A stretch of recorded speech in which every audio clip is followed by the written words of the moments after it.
Alright, good morning, good afternoon, and good evening sa inyong lahat mga bossing. Siyempre, panibagong araw, panibagong podcast na naman. At alam nyo naman, lagi ko sinasabi, parating special ang bisita natin dito sa Boss JJ Podcast Studio. Kaya sa mga hindi pa nakasubscribe, mag-subscribe na po kayo at i-click nyo yung bell button para parati kayong updated sa mga bagong video ilalabas natin. Siyempre, hindi na natin patatagalin to. Pinapakilala ko na kagad sa inyo ang isang napakahusay na battle MC ng Flip Top. Legendary tong bisita natin ngayon. Kahit ako, excited ako na magiging bisita ko to ngayon. Siyempre, hindi na natin patatagalin. Pinapakilala ko sa inyo.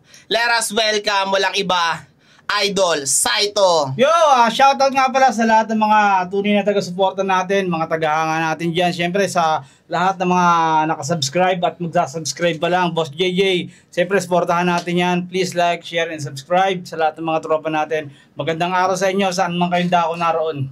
Yon, maraming salamat, Tol, sa pagbisita, Tol. Thank you, Tol. Salamat.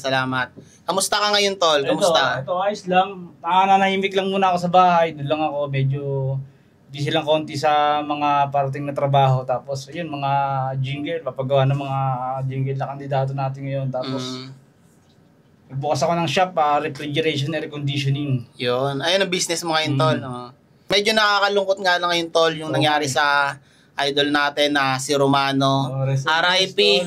Idol, RIP. Mga pamilya niya, mga mahal sa buhay. Kami rin nasaktan, syempre, kapatid namin yun.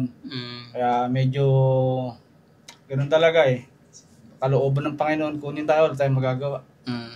Anong pinagkakaabalahan mo ngayon, Tol, sa buhay mo? Kamusta naman? Ayun, bali, yun nga, bukas, umpisa na ng trabaho, Lunes, meron kaming TP, pwede naman promote, no? Oh. Siyempre, Sanggan Ticket, GMA, siyempre, kasama natin, Boss Dennis Trillo, Jeneline Mercado, malapit na po yan, gabi-gabi, sa inyong mga telebisyon, siyempre, abangan nyo yan. Siyempre, share ng Saito, nandyan, dalawa kami, nakasuporta kami sa likod ni Dennis Trillo. Maganda yan, abangan nyo. Ayos, aabangan natin.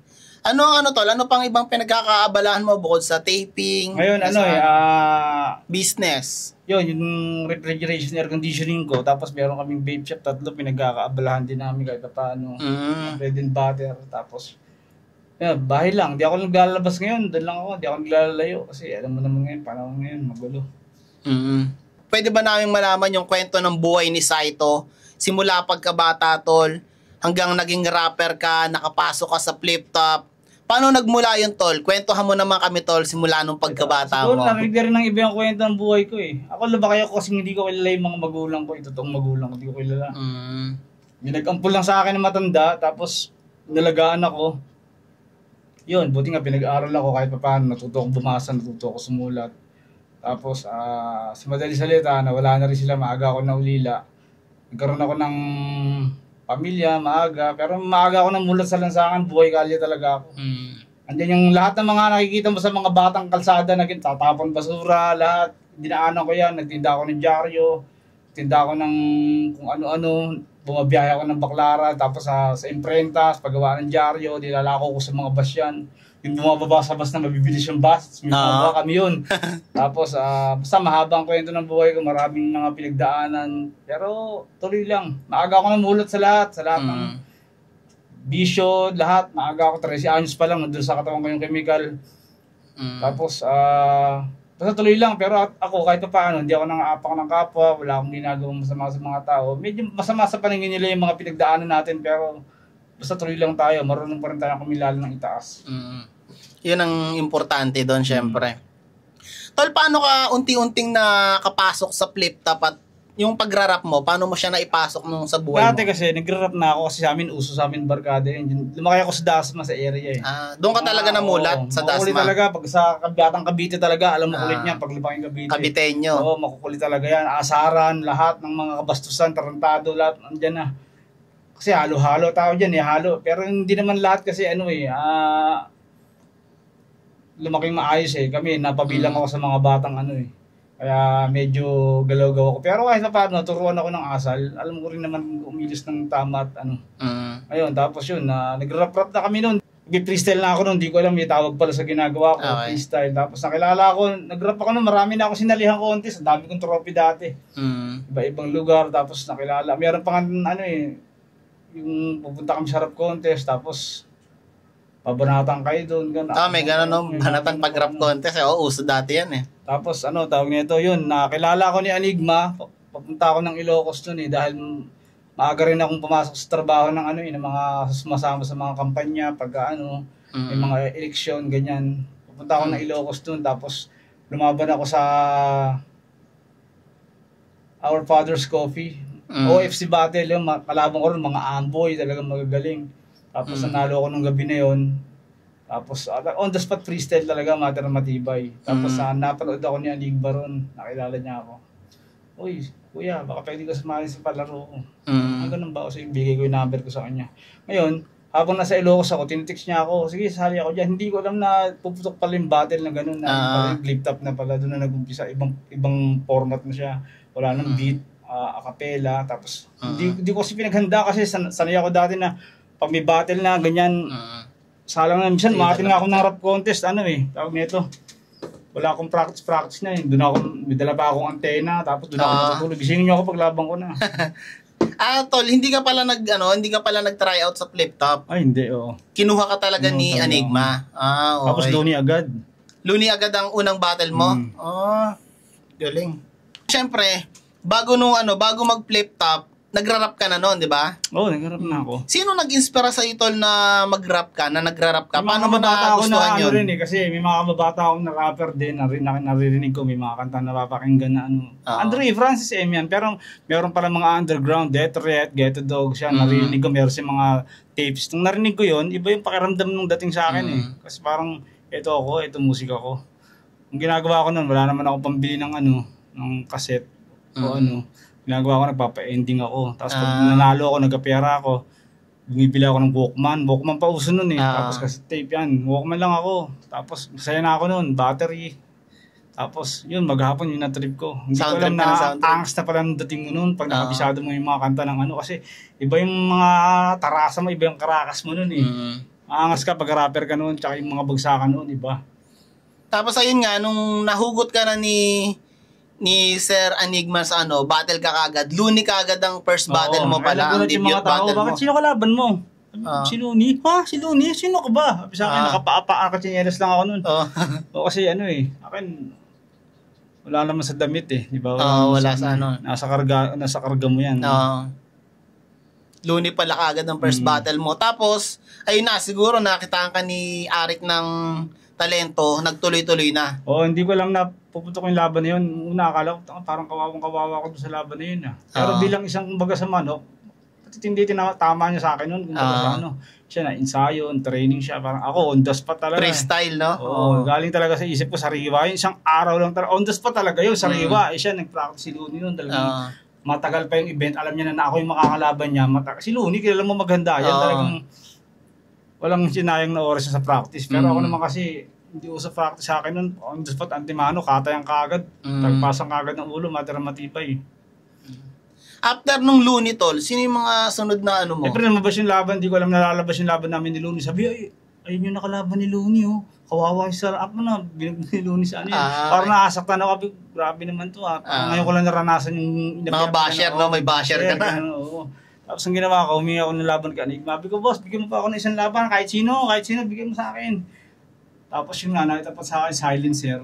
Silencer ang kalaban mo? Oo, silencer. Tapos, marunong pala si Saito Ang galing pala pa nag-practice Sumunod si Abra.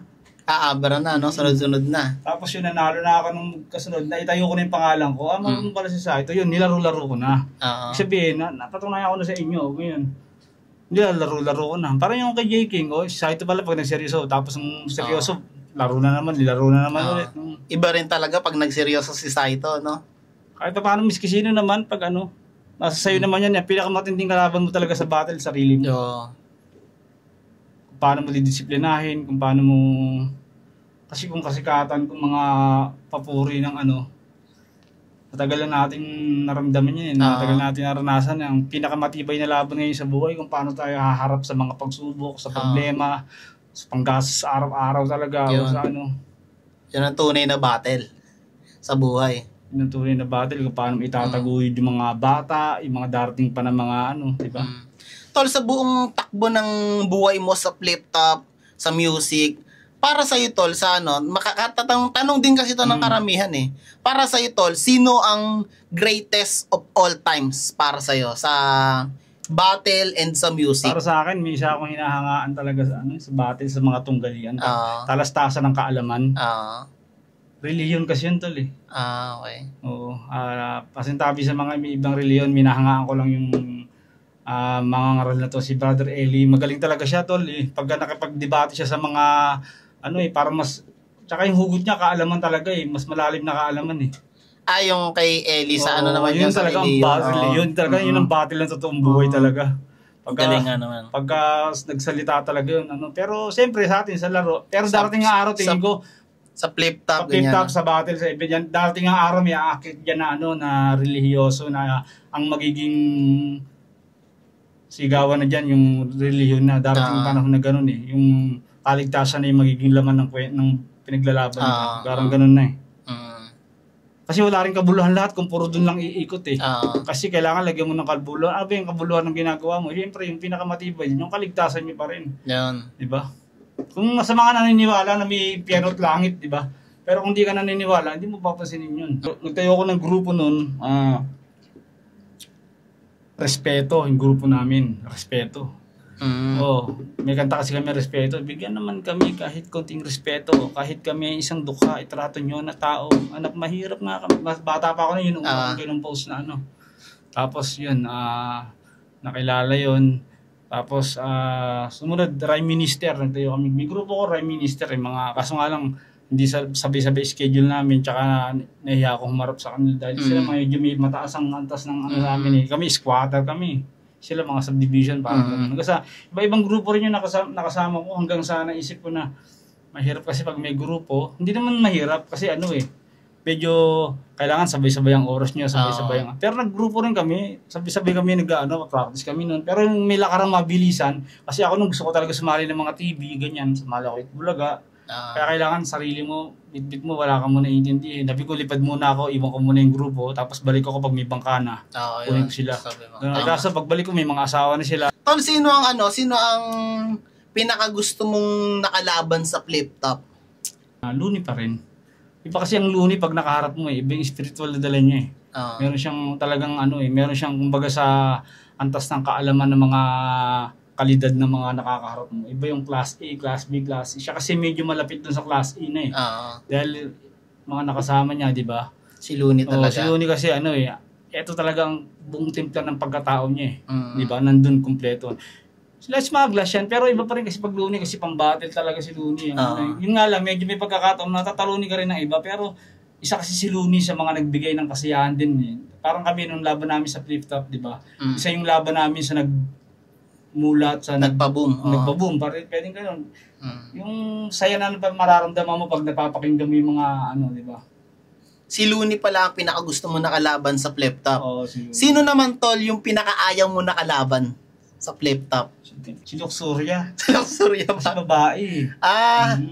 Kasi para kang para kang hindi patas kung sakali kasi babae yun. Ang bubrutal ka ng babae. Magagaling na babae. Ibang kaalaman ng babae, pero sa akin bilang lalaki kasi para ka nakipagsuntukan sa babae.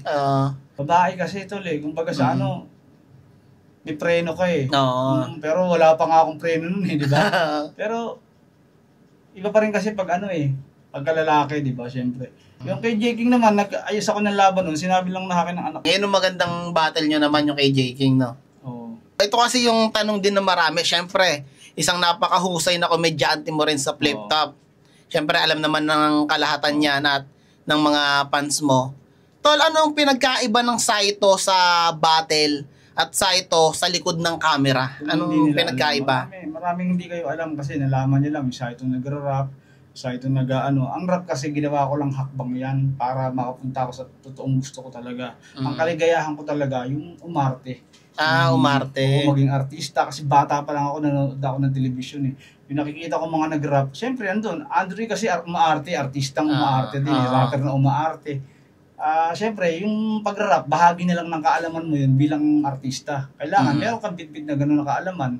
Kasi hindi mo pwedeng sabihin yung pag-rap mo, yung pag-artista, bahagi mo na lang yan. Hindi, under pa rin pag-artista yung mga rapper. Kasi, ibig sabihin, yung pag-arte kasi marami kang pwedeng gawin dyan eh. Pwede kang umiyak, pwede kang di ba? Hindi pa nila nakikita yung ibang labas. May palabas pala ako ngayon na yung Cinepop. Promote natin Ito baka susunod na araw lumabas na to. Naghubad na ako, no? Ito meron Viva Max, may kalaban sila ngayon, yung Cinepop.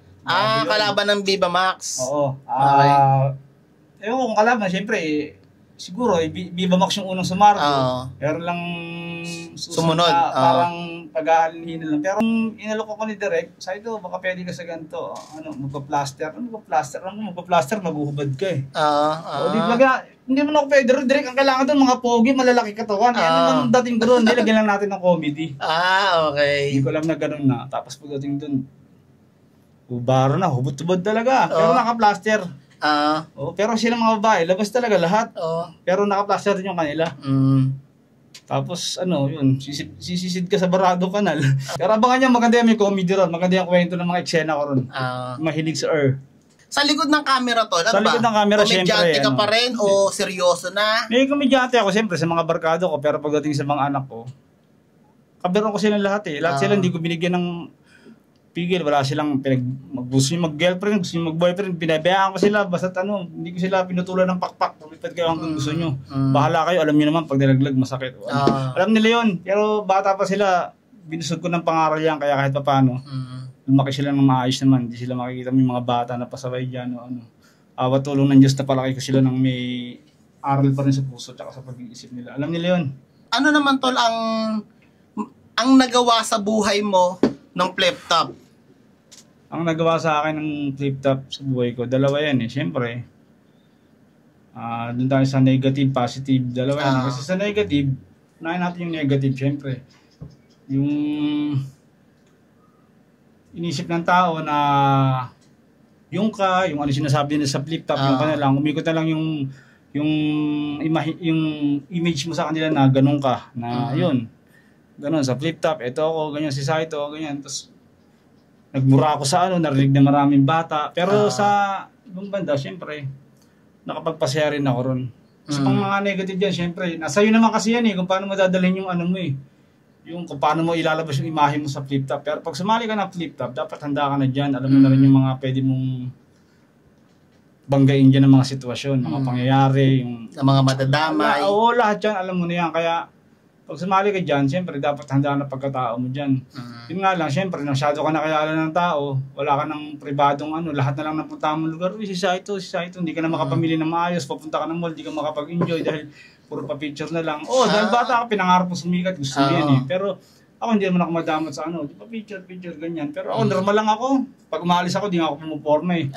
Ayos lang. Basta importante, ganun lang, tuloy lang. Sa likod ng camera. Maganda naman na idulot sa akin yan, siyempre, kahit pa paano, advantage, kilala ka, ganyan yan. Minsan may mga pangyayari na checkpoint, ganyan minsan, na kalkaling pa yung mga mo na ay si Saito pala to sir, minsan may bababait na kilala ka. Hindi naman lahat ng gano'n, siyempre. Yung mga nakakaunawa rin na, tatrabaho pa yan. Sige sir, thank you po. Di ba mas maaga ka, papasok ka sa sa isang subdivision na marami pang cheche-bureche. Pag nakilala ka agad ng gwardiya, idol, sige, at least kahit pa paano, kilala ka. Kung may mangyari mga dyan, kilala ka, di ba? Sasakay ka ng bus, minsan, libre ka pa ng mga kontuktor. Idol, tapos, siyempre, pupunta ka sa iba. Tsaka nagkaroon ako ng trabaho na nakilala ko ng mga tao sa trabaho ng ganyan, sa pag-rap. Naging artista ka dahil sa flip top. Yan, isang bagay, naging artista ako. Tapos, yun nga lang, siyempre, sa flip top, pagka sinabihan ka ng ganyan, di ganito, ganun. Siyempre, lang iisipin ng mga tao sa lahat, di ba, bumboy mo, ganun na lang. Pero hindi nila alam yung hirap at sakripisyo ko rin kung paano ko tinayo yung pangalan ko. Hanggang obligasyon din tayo. Siyempre, wala naman silang makikitang iba sa'yo, di ba? Nakita nila, yung pala, yung santol pala, ganito pala yan, pasarap pala na prutas yan, hindi nila alam, meron pa palang ibang gamot yun, meron pa palang ibang gamit, di ba? Hindi lang tayo titingin sa labas lang nakatingin, Saka syempre, may hindi naman tayo tanga para lunurin yung sarili mo sa ganun. Marami tayong obligasyon na hindi tayo bata para sa ganun. Syempre, ako sa dami na napupuntahan kong lugar, sino-sino nakakasalamuha ko. Hindi ko alam na member pala ito ng gano'n, member ng ganyan, meron pala ito sangkot sa gano'n, sangkot sa ano. At least ako wala akong pakialam eh. Sa akin, kaibigan kita, basta labas ako sa kung ano yung transaction niya, di ba? Ganun lang. Yung pala yung ano nun. Tsaka siyempre, isa pang maganda na idulot sa akin yan. Yung nakilala ko kahit pa paano, di ba? Nakatulong sa ano ko, sa trabaho ko bilang rapper. Yan ang malaking bagay. Tol, ito naman tol, maiba naman tayo tol. Paano mo nakikita yung sarili mo tol? 10 years from now. Ano pa yung pangarap mo 10 years from now? Nasa sa yun kung ano eh. Kung malaking mahaba yung panahon na yun, kung tutuusin. Kasi anytime pwede tayong kunin ng Panginoon. Hindi mo masasabi kahit gaano ka kalakas, di ba? 10 years from now, siguro kung ipagkakaloob na buhay pa ako nun, makita ko lang yung mga ano ko na maayos. Meron ng mga sarili silang bahay. Yun lang naman eh. Basta magtuloy-tuloy lang yung trabaho eh. Ang aadang naman sa'yo dyan, siyempre, unang-una, sarili mo rin. Kung paano mo papahalagaan lahat ng bagay na meron ka. Kung paano mo, di ba, bibigyan ng importansya kung ano yung nandyan sa'yo. Di ba, kung paano mo babaliwalain lang yung ano. Kailangan, siyempre, pipili ka rin ng mga nakakasama mo, magiging kaibigan mo, ipapahama ka ba nito, para saan ba itong mga to. Diba? Kung ano, siyempre nasa tao yan, kahit na anong tingin nila sa'yo, basta gumagawa ka ng tama, wala silang pakialam. Wala akong pakialam sa kanila kung ano yung tingin nila sa akin, kung ganito. Basta wala akong pakialam sa inyo rin, basta ako gumagawa ko ng maayos sa buhay ko. Kung ukil-kilin nyo yung buhay ko, ukil-kilin nyo, basta ako di ko kayo pinapakailaman. Wala kang tinataparang tao. Yun ang pinakamahalaga ron, di ba? Yun lang naman naging kaso ko eh, di ba? Yung nagkaroon lang ng ano eh. Ayan signature mo eh, di ba? Saito yan. Ayan ang saito eh. Sana magkaedad na rin tayo. Siyempre, kailangan. Lagyan din natin ang kabuluhan yung ginagawa. Ilan taong ka na ngayon, tol? 41. Mag-41 ako tong May. 41 na pala si Saito, no? May plano ka pa bang bumatel sa flip top, tol? Depende, tol. Pero sa ngayon, siguro, tutok muna ako sa ano. Siguro, lalaro ako siguro kung isa o dalawa, ganyan. Pero ngayon, siguro, plano ko sa album. Album ko talaga, tsaka yung ano, yung tawag nito, pag-artista. Sana magtuloy-tuloy kasi nandun yung puso ko sa pag-arte talaga. Nakatuto ka ngayon sa may ginagawang album? Oo, may ginagawa akong album ngayon. Tapos yung pag-artista mo, yung pag-artista. Yun ang tinututuhan gusto ko rin mo matutunan ng anak ko kung paano gumamit ng studio para pagdating ng araw maging libangan nila, di ba? Libangan na pagkakaperahan kung talagang papahalagahan mo. Pag inalok ka ni Boss Arik na site, baka gusto mong bumatel, tatanggapin mo ba yan? Depende siguro kung ano. Saka may mga obligasyon pa ako kay Enigma na hindi ko pa tapos eh. Sa album na nga. Sa album, okay. Pero naka-prepare ako, marami akong kanta ngayon bago. Abangan nila yun.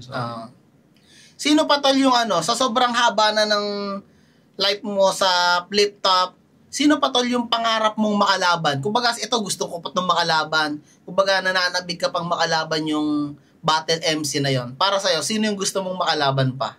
Siguro mas nanaisin ko yung makalaban ako, yung mga gusto kong makalaban. Yan. Kung sinong gusto kang makalaban? Pwede. Yung alam kong may ano rin, di ba? Talagang, kasi ako naman, hindi ako lumalaban sa mga taong ayaw ko labanan eh. Okay. Diba? Pero kung gusto mo, bibigyan kita di ba? Ano naman problema yun eh. Ano naman, parang ako pa yung papipiliin para labanan kung sino man sila, di ba? Siyempre, kung yung gusto nyo kung makalaban, gusto nyo malasahan, tingnan natin. Depende naman kasi kung ano eh, pagka trip ko talaga yung makakalaban, susulatan kita, pero pag alam kong... pag alam mong, pag gustong-gusto mo yung kalaban mo... Kumakain ako pag masusustansya talaga. Pag alam ko may lasa, pero pag alam kong manis, sino ba yung mga tinalo ko? Mga lasa yung kahit pa paano. Flick G. Yan, si Abra. Tapos napaka-classic nung laban nyo ni Smaglas.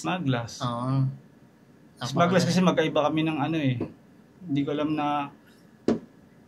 Pero okay naman kasi nakasama ko rin yun. Banig talaga yun si Smag. Sanay din sa hirap ng ano. Kaya kung ano man yung meron siya ngayon, karapak ano yun, deserve niya yun. Deserve niya yung nangyari sa buhay niya. Tol, anong payo mo ngayon sa mga batang nangangarap batang nangangarap, importante syempre, mag-aral kayo mabuti. Mag-aral, magbasa-basa kayo kasi noon nang naging libangan namin, libro, mabasahin, comics, pocketbook. Kaya mas maraming dati nung panahon ko noon, sa isang araw nakakalimang pocketbook ako, bukod pa yung comics. Kasi may ako magbasa nagsasaliksik ako ng kaalaman kung ano yung mababasa ko talagang inaano ko sa pocketbook pa. Pag nagbasa ka ng pocketbook, parang kang nanood ng sine. Sa haba nun, nakakalima ako sa isang araw, isipin mo. Kaya ang dami naman ng isip ko nun. Tsaka marami akong alam na salita, kaya pag nag-freestyle ako nun, tuloy-tuloy. Ang pinaka-practice ko nun, walang beat kasi dati, FM. Kaya pala ang lalalim ng mga ano mo, galing sa mga pocketbook. FM yung practice ko ng beat. Wala 5 oras yun pag nag-practice ako, tol. Tuloy-tuloy ako. Ano yung tugtog sa FM, sasabayan ko yung beat nun. Mag-rap ako, tapos hanggang 5 oras yun. Kaya ang bilis ng isip ko nun, tsaka nakadetali sa akin yung mga salita. Pag sinabi ko yung huling salita, meron agad. Alam mo yung rhyming na agad. Oo, tatlo agad yung nakareserve akong rhyming na pwede kong pagpilian dun. Kaya ganun karami yung kaalam ko dati. Medyo kumupas. Alam mo ba sa practice, kahit hindi ka ganun kagaling, basta't marunong ka mag-freestyle, kaya kitang turuan sa loob lang ng 4-5 araw, kaya kitang gawing magaling na panlaban Kung ako magti-training sa'yo, kung susundin mo yung gusto ko, ito yung sa isang araw, ito lang gagawin mo, sa pangalawang araw, ito lang. Kung gagawin mo yun, tapos lalaban ka na practice ng on the spot na freestyle, marami kang tatalunin, gigiba ka, lalo at magaling ka, at alam mo, makikita, kumbaga sa mga makikita mo may palo to. Pwede mong gawing magaling, mag-champion yan, kaya mong gawing, basta susunod lang sa ituturo ko sa kanya. Sa loob lang ng 6 na araw, na-practice niya, na tuloy-tuloy, tapos tsaka mo ilalaban ng derby, kumbaga sa wawasak na marami. Hindi, talagang marami lang akong nun Pero kung ang laki ng kakulangan ko sa pag-rap, siguro 75%. Kung binigay ko yung 75% na yun para sa talento ko, sa pag-freestyle ko, sa pag-rap ko, malayo siguro narating ko. Pero malayo pa rin naman yung narating mo ngayon dahil sa pag-rap, di ba? Kahit pa paano, syempre. Pero hindi ko tinutukan kasi maaga akong nagkaroon ng obligasyon 20 anyos pa lang, anak na ako. Kaya ang aga kong tumutok sa pamilya. Tapos nawalan pa sila ng nanay, kaya ako yung naging tatay at nanay doon sa 3 kong anak 3 ang anak mo, tol. Tapos ako na nagtumayo sa kanila, wala na akong ibang inasahan. Basta tuloy lang, importante lang sa mga bago ngayon, syempre. Sa mga nangangarap. Syempre, huwag kayong makalimot tumawag sa itaas kasi unang-una yan ang pinakamatinding dapat meron ka, na dapat alam mo. Kailangan marunong kang kumilala ng Panginoon kasi yan ang magbibigay sa'yo ng mga hakbang kahit saan ka magpunta, may pinakamatibay kang sandata. Kasi meron kang Diyos sa puso mo Pag wala ka niyan, semplang ka, kahit unahin mo lahat kasi 5 yan palagi mo talento. Talento, pamilya, kaibigan, pangarap, Diyos. Lahat yan, rumble mo, basta unahin mo yung Diyos Lahat yan ibibigay sa'yo Pangarap, pamilya, bibigyan ka ng magandang pamilya, bibigyan ka ng magandang mabuting kaibigan, bibigyan ka ng magandang karir. Pero pag inuna mo yung karir mo, kinalimutan mo kagad yung Diyos, puro karir ka na lang, di ka na wala ka ng Diyos, inuna mo kagad yun Siyempre ka sa lahat ng yan. Yun lang kakulang ako, isang bagay na dapat kumunang sigurong harapin. Hanggat kaya kong punan, at gagawin ko. Yun ang pinakamahalaga ron. Yun, tol, maraming salamat, tol, sa kwento ng buhay mo, kahit papaano, and ano yung tol, baka may shoutout ka, tol, sa, baka may gusto kayo shoutout? Siyempre, shoutout sa lahat ng mga tropa natin, tsaka yung kinakampanya kong party list, huwag natin kayo limutan, siyempre, Wi-Fi party list, magkakaroon tayo ng libreng Wi-Fi sa buong Pilipinas. Hindi man, mabibigyan ng biglaan lahat, pero gagapangin lahat yan para magkaroon, para sa atin yan, sa lahat ng mga vlogger, sa atin mga gaya natin, tol. Isipin mo, tol, mas maraming makakapanood sa'yo kasi yung mga bata hindi na sila maglo-load kasi meron na silang wifi. Madali silang makakapanood sa'yo, mas maraming manonood sa atin. Kaya supportahan natin, syempre, wifi party list, tsaka syempre, basta abangan nyo yung mga susunod na plano natin. Basta kapit lang, huwag kayong bibitaw at lagi tayong maniwala sa itaas. Siyempre, lahat ng mga tropa natin, supportahan natin ng bawat isa. Huwag tayong maghilahan, pababa. Kailangan itulong natin sila pataas. Siyempre, supportahan natin. Boss JJ Podcast. Siyempre, lahat ng mga tropa dyan, supportahan tayo. Magbigayan tayo ng pagmamahal, kapayapaan sa bawat isa, at mabuhay kayong lahat. Yun, maraming salamat. Siyempre, sa mga hindi pa nakasubscribe sa amin, mag-subscribe na po kayo. Pinakamahalaga ron. Dito sa aming YouTube channel. At marami pa tayong parating na mga bisita. Siyempre, alam nyo naman, tuloy-tuloy lang natin to. Let's go!